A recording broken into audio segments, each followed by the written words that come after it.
The last work of stage 1 involves decorating the pot. After shaping a trefoil rim, clay wedged in the hands is applied as 2 raised bands.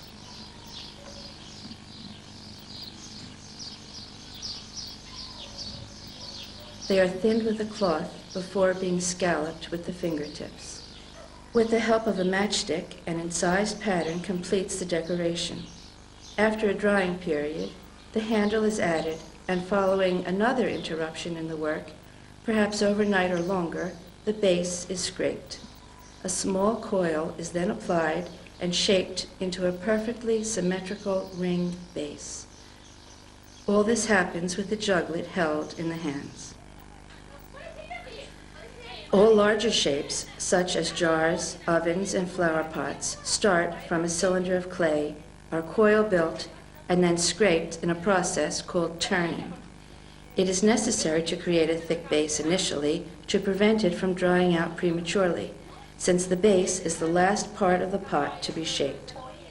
When dry enough, each flower pot is put back on the turntable, and a rim is formed and smoothed. Pie crust indentations and incised patterns decorate most rims and distinguish these handmade flower pots from the wheel-thrown versions produced elsewhere. Knobs are applied after the potter decorates the wall with the tip of her split cane scraping tool, rather than a special tool used explicitly for decoration. Nearly all pieces are returned to the turntable for scraping and shaping. Each potter has many unfinished pieces in different stages of manufacture.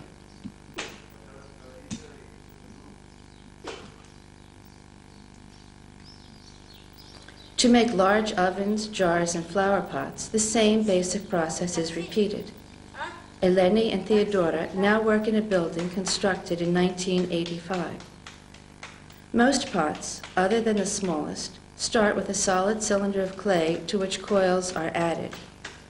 The women all use an interrupted technique of manufacture, which means that after working on a pot, it is set aside to dry before rendering the next stage.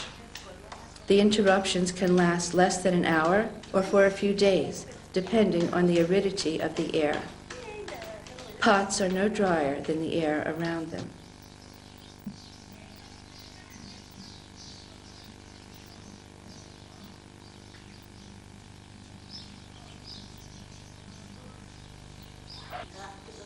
The potters initially measure vessel height with their hands, but later indentations on a stick and hoops made of split cane will serve as guides. The women create each lower body in just 20 minutes. After carefully lifting the heavy piece and its bat, which here is a floor tile, the clay will dry minimally before the potter can add more coils.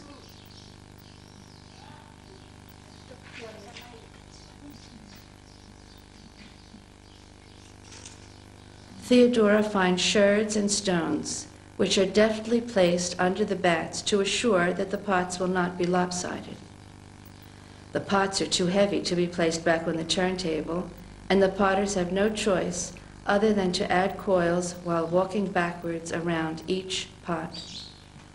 It is back-breaking work, but it is the normal procedure for jars, large ovens, and flower pots.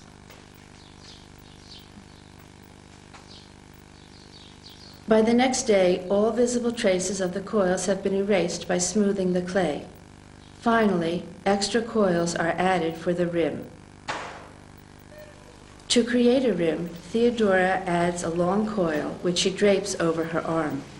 Initially, the rim is not smooth in appearance, but soon it will become flat and even. Eleni pats the rim using her hands as tools, and nothing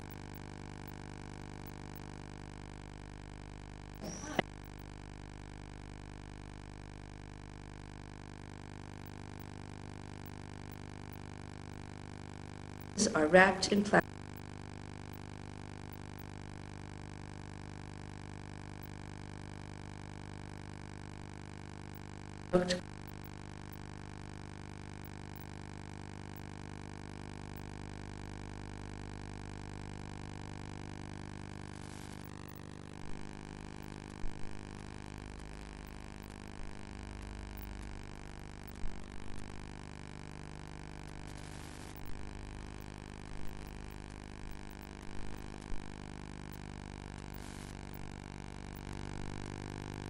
Potters Paraskivu and Theodosia carry their dry pots to the co-op kiln. At 7 a.m., Anthula and the secretary of the co-op begin to stack the pots in the kiln, placing some upright and others upside down to maximize kiln space and heat. Large ovens and flower pots form the lowermost layer. The ovens are the tall pots with the flue that looks like a wide spout.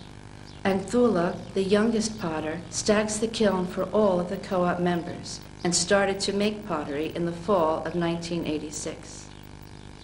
Fragments of bricks and sherds are carefully placed to separate pots from the kiln walls and floor, yet the pots can and do touch each other with no ill effect. In front of a woodpile stand small decorated vases and juglets made by Maria Kyriakou. Gradually, they are placed inside the large ovens in the kiln. Her sister, Anna, by 1999, the last remaining private potter in Kornos, helps to bring Maria's pots to the kiln. Not until enough pots are dry will the kiln be fired. The precise number ranges from 100 to 400 pieces, depending on their size. To close the kiln door, Anthula first piles up bricks.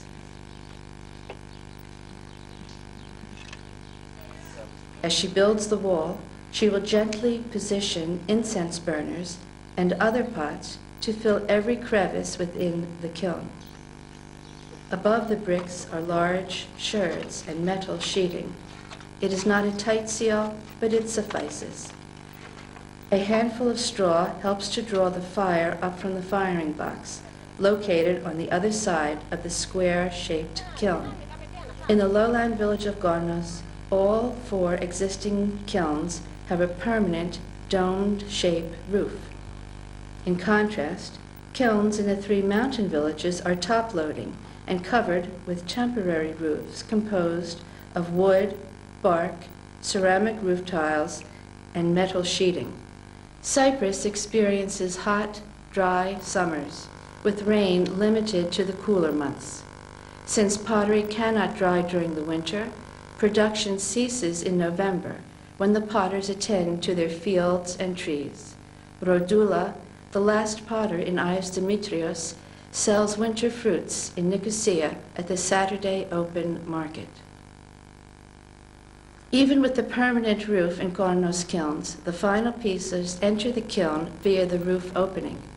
They are the first to be removed 24 hours or more after the fire begins.